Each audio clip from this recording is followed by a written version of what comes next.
It's midnight. The world outside is quiet, but your mind is wide awake, caught in the glow of your phone screen.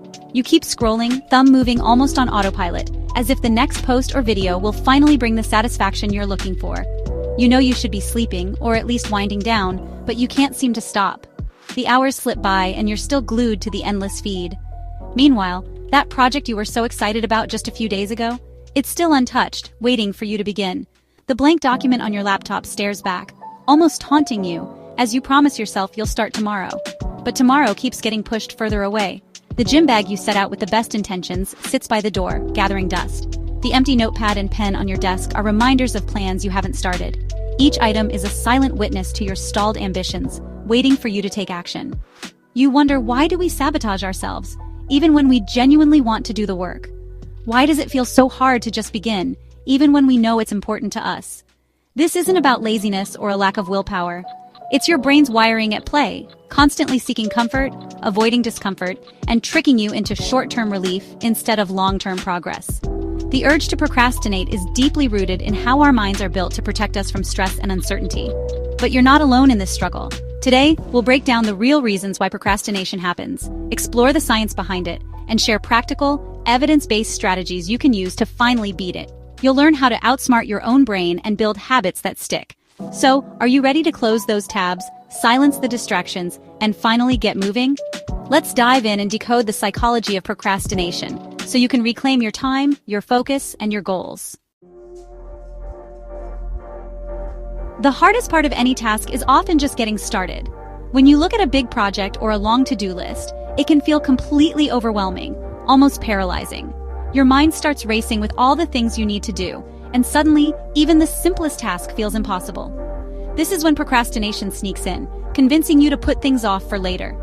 Instead of tackling the work, your brain looks for any possible escape. Maybe you start scrolling through your phone, daydreaming, or finding distractions that feel easier and more comfortable than facing the task at hand. That's where the 2-minute rule comes in. The idea is simple. Commit to just 2 minutes of the task you're avoiding. Tell yourself you only have to do it for a short burst, just 2 minutes, nothing more. For example, if you need to write a report, just open the document and write a single sentence. If you want to start journaling, simply jot down one thought or idea. The goal isn't to finish, but to begin. If you're trying to exercise, just put on your running shoes and step outside your front door. You don't have to run a marathon. Just take that first, tiny action. You're not committing to finishing the entire task right now. You're simply lowering the barrier to entry, making it as easy as possible to get started. That tiny step is often all it takes to break through resistance and get moving. What's amazing is that those 2 minutes often turn into 10, then 20, as you find yourself getting into the flow. Momentum builds naturally, and before you know it, you're making real progress. So don't worry about the finish line or the entire journey ahead. Just focus on taking the smallest, easiest first step you can. The 2-minute rule is a powerful tool that makes procrastination almost impossible. By making starting so easy, you set yourself up for success, one tiny step at a time. Vague goals are easy to ignore.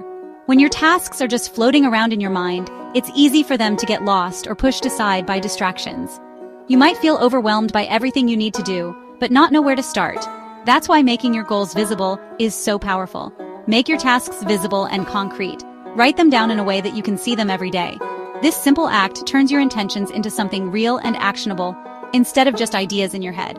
Break projects into tiny, actionable steps, like building with Legos. Each small piece is manageable on its own, and together they create something bigger. When you divide a daunting project into bite-sized actions, it feels less intimidating and much more doable. Write them down where you can see them: sticky notes, whiteboards, planners, or even digital boards. The key is to keep your tasks in your line of sight, so you're constantly reminded of what you want to accomplish. Each small win gives your brain a dopamine hit, creating a positive feedback loop. Every time you finish a step, you feel a sense of progress and satisfaction, which motivates you to keep going. Checking off tasks feels good and builds momentum. That simple checkmark or crossed out line is a visual reminder of your progress, and it encourages you to tackle the next step. Don't hide your to-do list, put it front and center. The more visible your goals are, the harder they are to ignore, and the more likely you are to take action. Turn big projects into a series of satisfying, visible wins. By making your progress obvious, you'll stay motivated and see just how much you're capable of achieving, one step at a time. Some tasks are just boring. Use temptation bundling. Pair something you want with something you need to do. Only listen to your favorite podcast while cleaning, or watch your show while on the treadmill. The reward is built into the chore, making it less painful. Make 2 lists, your wants and your needs, and match them up. Use your desires to drive you forward, not willpower. Your environment shapes your habits. If your desk is where you procrastinate, move. A new location resets your focus and removes old distractions. Try the kitchen table, a library, or even just face a different wall. Different spaces signal different modes to your brain. Work, create, relax. Design your environment for focus, not distraction. Sometimes a simple change of scenery is all you need to break the cycle. Beating yourself up for procrastinating only makes it worse. Research shows self-forgiveness breaks the cycle and makes it easier to start again. Separate the action from your identity. You procrastinated, but you're not lazy. Treat yourself with the kindness you'd offer a friend. Acknowledge the slip, forgive yourself, and gently get back on track. Use the 2-minute rule to restart. Kindness is a better motivator than shame. Your brain isn't broken, it's just wired for comfort. Don't wait for motivation. Build systems that make starting easy and enjoyable. Every small action is a vote for your future self. Progress, not perfection, is the goal. Pick one strategy and try it today. Motion beats emotion. Just get started.